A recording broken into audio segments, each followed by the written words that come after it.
Remind the audience members, disruption of committee proceedings is against the law. Holding up signs or making verbal outbursts during the proceedings is disruptive. And I think today especially of the 13 heroes that we lost at Abbey Gate. And I deeply regret that we did not do more and could not do more to protect them. And to those families who are here with us today, you're in my thoughts, in my prayers. I wish that Nicole was here with us today. I'm deeply sorry that she's not.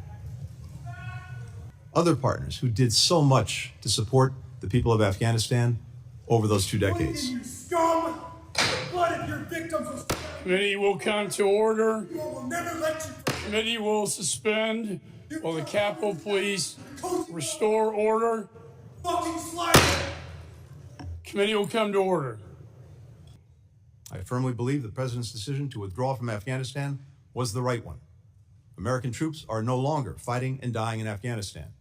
The American people are safer and more secure. In fact, many of the most pessimistic predictions have been thoroughly disproven. We were told Afghanistan would once again become a haven for terrorists, and that, as the majority report contends, we would be all but blind to the situation on the ground.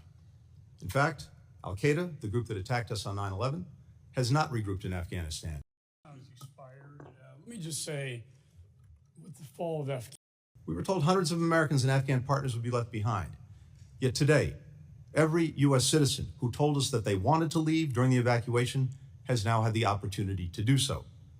And to those Americans who entered the country since August 2021 and have been detained by the Taliban, we will not rest until we bring you home.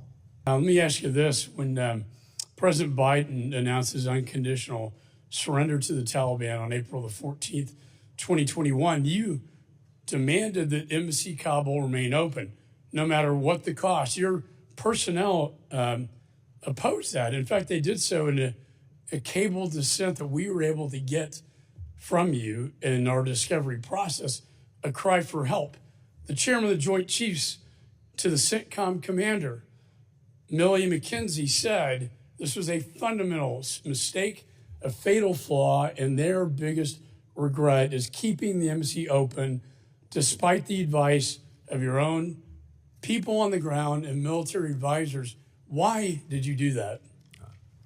Very simply, because no one anticipated that the government and the Afghan armed forces would collapse as quickly as they did. We anticipated, and every intelligence assessment that we had anticipated, that Kabul would remain in the hands of the government and the hands of the Afghan armed forces through the balance of the year. And I mean, reclaim my time because I want to say. Please let me finish. I will let you finish. The chairman of the Joint Chiefs, Mark Milley, said. And it is the statutory responsibility, sir, for you to execute the plan, correct? The NEO. The deal was executed by the State Department and the Defense Department. And I would have to say, sir, waiting till the last minute is not executing a plan at all. And it led to the deaths of many Americans and Afghan people and Afghan allies. Mr. Chairman, the record reflects that, again, we're told by public sources that NATO Secretary General Stoltenberg was, quote, livid, informing Secretary Austin and yourself that he, quote, strongly disagreed with the decision and felt that NATO's collective position hadn't been taken into account, unquote. I'll let Mr. Stoltenberg speak for himself. So here's the bottom line. NATO's stronger today, but not because of you all. NATO is stronger because your weakness invited Putin to move against Ukraine. You signaled you weren't going to stand with our NATO allies. You didn't care. President Biden didn't care about our NATO allies and what they thought about a retreat from Afghanistan. Instead, what it did is it signaled weakness. This alliance is bigger, it's better resourced, it's got more members because of... Just months after the withdrawal from Afghanistan, we did face a new threat, and that was Putin's illegal and unjustified renewed invasion of Ukraine in February of 2022. So yes or no, do you see any connection between Putin's re-invasion of Ukraine and the United States withdrawal from Afghanistan? No, on the contrary. I think our adversaries, including Russia, would have been delighted if we had doubled down and remained stuck in Afghanistan for another 20 years. And I remind folks that 13 brave Americans lost their lives, and there's a lot of moms and dads that lost their kids because of this. And I the blood is on your all's hands, and that needs to be acknowledged.